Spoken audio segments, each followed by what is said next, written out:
Heidi-ho, friends, fiends, and fellow UBTubers, and welcome to episode 787 of the Daily Comic and Collectible.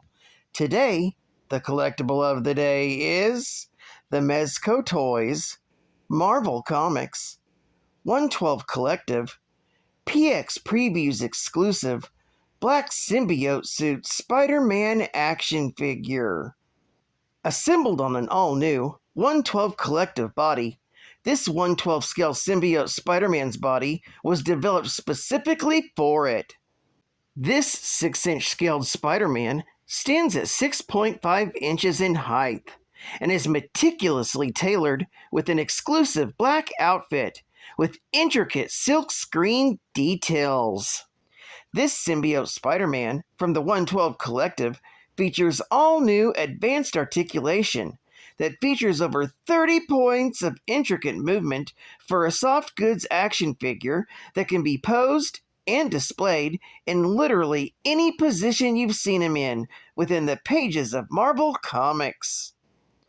This black suit symbiote Spider-Man comes with an assortment of accessories, including 6 extra interchangeable hands, 2 different mid-throw web effects that attach via the wrist, a spray web effects, a grabbing web effects, as well as a long wired web effects for posing in any position.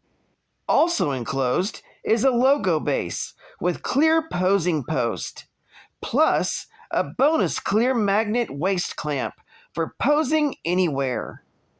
This Spider-Man was a limited edition that was a Diamond PX Previews exclusive, and even came in a collector's tin. This exclusive figure is super collector friendly, released in a collector's tin with removable lid and removable trays for your symbiote Spidey and all its accessories. This is a must-have for any Spider-Man collector. This PX Previews exclusive 112 Collective Soft Goods Black Suit Symbiote Spider-Man was released in 2018 by Mezco Toyz. Now, the comic of the day is Marvel Team Up, Volume 1, issue number 141, with the cover date of May 1984. This is the continuation of the story I covered on Monday.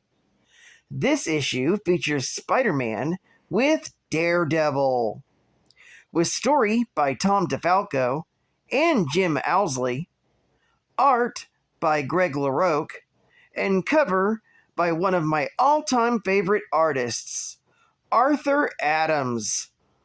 This story is titled Blind Justice. The story opens with Detective Rollins questioning Howard Cool Breeze McNeil regarding the recent murder of a pawn shop owner. Attending the interrogation are McNeil's lawyer, as well as Matt Murdock, who's representing Juan Santiago, a youth also accused of murdering the pawn shop owner. The cop threatens to go hard on him unless he confesses, but Howard doesn't confess to anything. Matt Murdock's heart sinks as his enhanced hearing confirms that McNeil isn't lying, eliminating him as a suspect.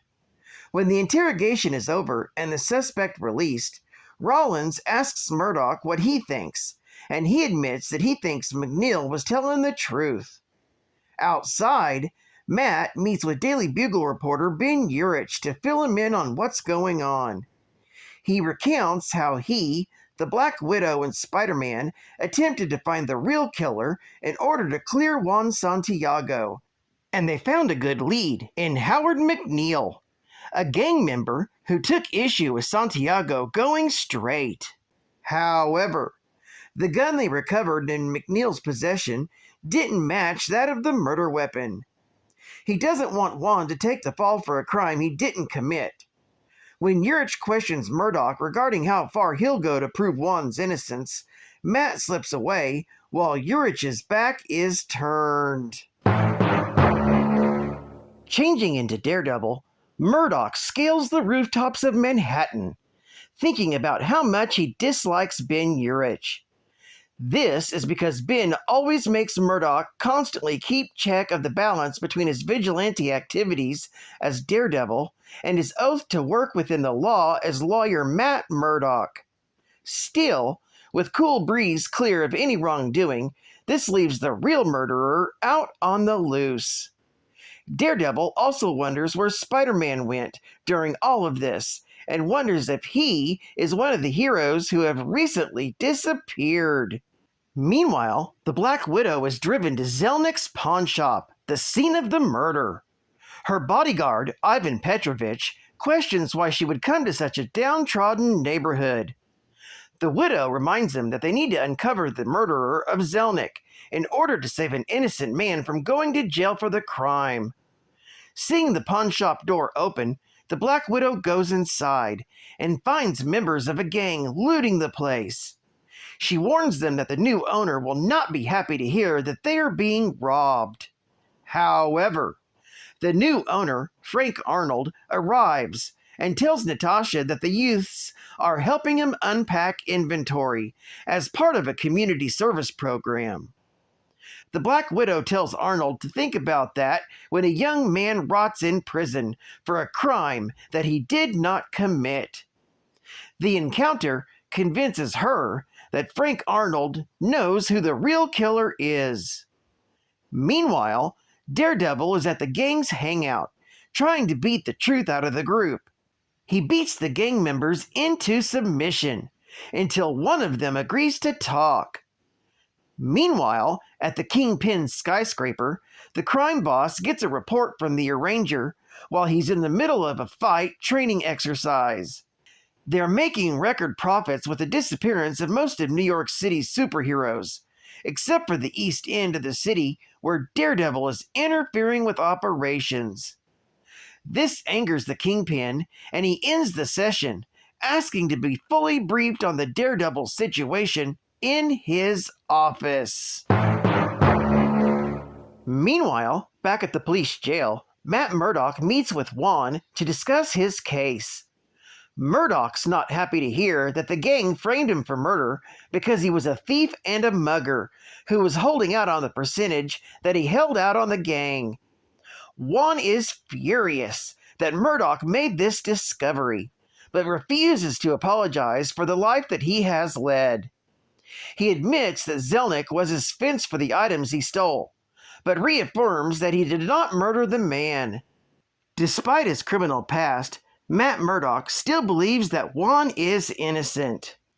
Late that evening, Matt fills the Black Widow in on what he learned before they go out to search for the real killer. Natasha questions why Matt doesn't just put in a plea bargain and leave the lying thief to the justice system. Unfortunately, Murdoch can't bring himself to do it, because even a thief has rights.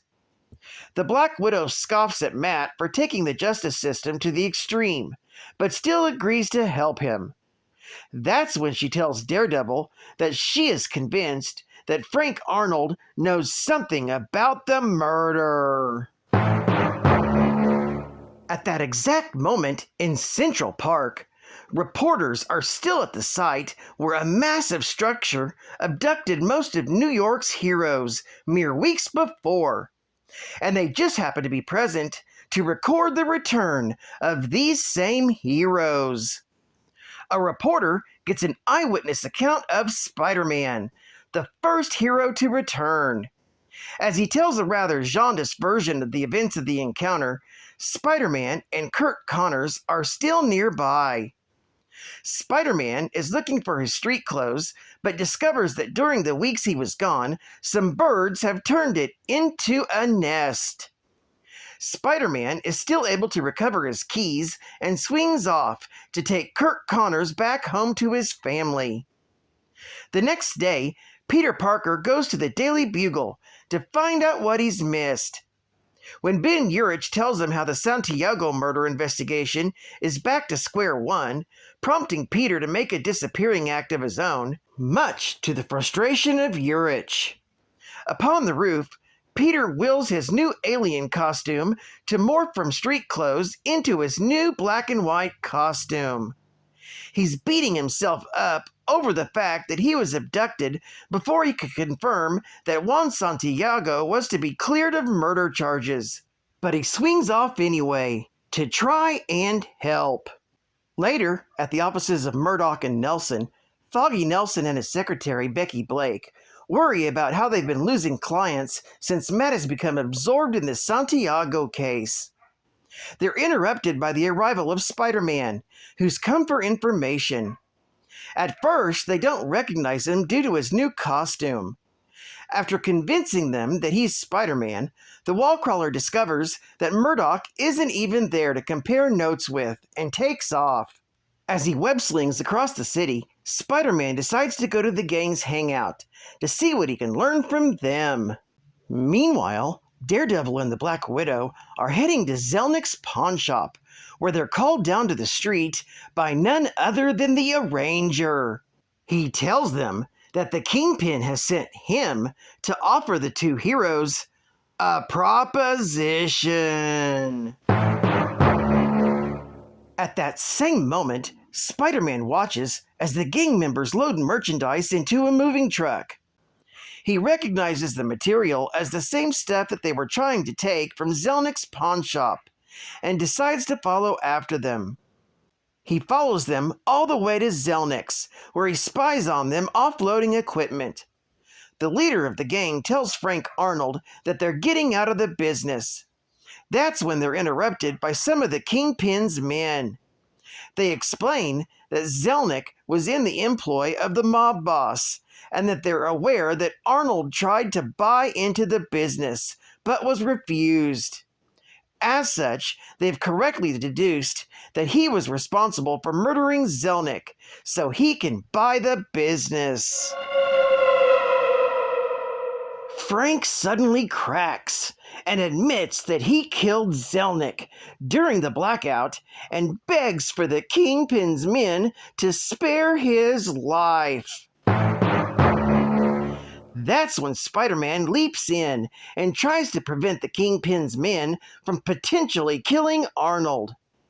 That's also when Daredevil arrives and tells Spider-Man to stand down, telling him that these men are under his protection. Spider-Man can't believe that Daredevil would side with the Kingpin and ignores his orders. During the confusion, Frank Arnold tries to flee, but runs into the Black Widow. When he threatens to shoot her, she provides enough intimidation to make him surrender without any further incident. With Frank Arnold in custody, Daredevil explains that he made a deal with the Kingpin, allowing his men to force a confession out of Arnold, so he can eliminate him from the competition. Spider-Man is shocked that Daredevil would go to such lengths, and questions his devotion to justice and swings away. The following morning, Matt Murdock uses the evidence gathered to have Juan cleared of all charges. Even though Santiago is a free man, Murdoch points out that he was probably safer in prison, as the gang will still be gunning for him. When Juan asks Murdoch for help, Matt tells him that he is a lawyer, not a bodyguard. Outside the courthouse, Matt Murdock admits to Natasha that Spider-Man's incriminations really struck home with him, and once more questions how far he would go to find justice. While up on the rooftop above, Spider-Man watches the courthouse clear out. He's happy to see that Juan was cleared, and Arnold is going to jail. Satisfied, the wall crawler swings off into the morning sun, but he can't help but wonder why Daredevil never commented on his new costume. This story is continued in Marvel Team Up, Volume 1, Issue number 142. Geek Fact: this issue is a key issue featuring the second appearance of Spider-Man's black costume, tied with Spectacular Spider-Man, issue number 90. Both issues were released on the same day, February 14th, Valentine's Day. Oh my god. Bonus geek fact. Spider-Man was among the many heroes kidnapped by the Beyonder to participate in the first Secret Wars. His kidnapping was documented in Amazing Spider-Man, issue number 251. Also in Peter Parker, The Spectacular Spider-Man, issue number 89, and in the previous issue of Marvel Team-Up, issue number 140, that I covered on Monday. The events of the war are documented in Marvel Superheroes Secret Wars, issue number 1 through issue number 12, from May of 84 through April of 85, and in Deadpool's Secret Wars, issues number 1 through issue number 3, from July through September of 2015. At this point, Spidey is unaware of how his costume works. He will find out later that the costume is actually a living alien symbiote that's attempting to bond with him in Amazing Spider-Man, issue number 258, from November of 1984. Advertising ad fact.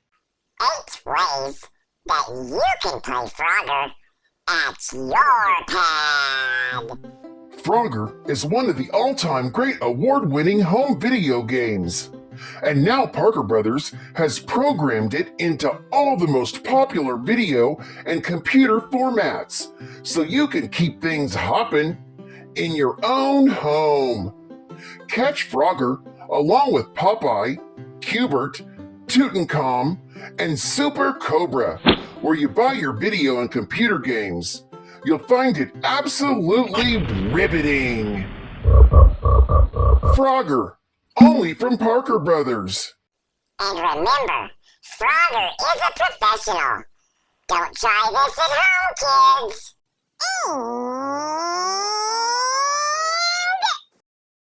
And we're the FGF. Here comes another geek fact. They're comic book defenders. Here comes the final geek fact. And this one you'll remember. Like speedball, just a bounce it with me, just a bounce it with me, just a bounce it with me. Like ice, man, just slide, just slide, just slide. Or Flash, just run it with me, just a run it with me, just a run it with me. Come on and make your brain work. Iceman, say freeze. Here comes another geek fact. They're comic book defenders. Here comes the final geek fact. And this one you'll remember. When the Beyonder kidnapped Earth's mightiest heroes to fight in the Secret Wars, Peter Parker was with them. After his costume got damaged, Peter used an unfamiliar piece of technology to fix it. However, his costume was replaced by an alien symbiote, which shaped itself into a black costume. Peter, unaware that he was wearing an alien as a costume, used it as his regular costume. The symbiote was also able to create its own webs and change its appearance to look like regular clothing. Once the Secret Wars came to an end, Peter returned to Earth along with the other abducted superhumans and continued to use the black suit. He eventually noticed the costume behaved strangely, so he sought help from the Fantastic Four's Mr. Fantastic, who discovered that the suit was a living organism. He helped remove the costume by force and kept it at the Fantastic Four's headquarters in captivity. The symbiote would later escape, plaguing the life of Parker again and ultimately merging with his own Spider-Man critic, Eddie Brock, creating the villain Venom. In a climactic fight, Spider-Man defeated his new foe. Well, I'd like to thank you for joining me for another Daily Comic and Collectible, and I hope to see you again Friday. This is KINGPIN Comics Man, and I'll catch you on the flip, baby. Over and out.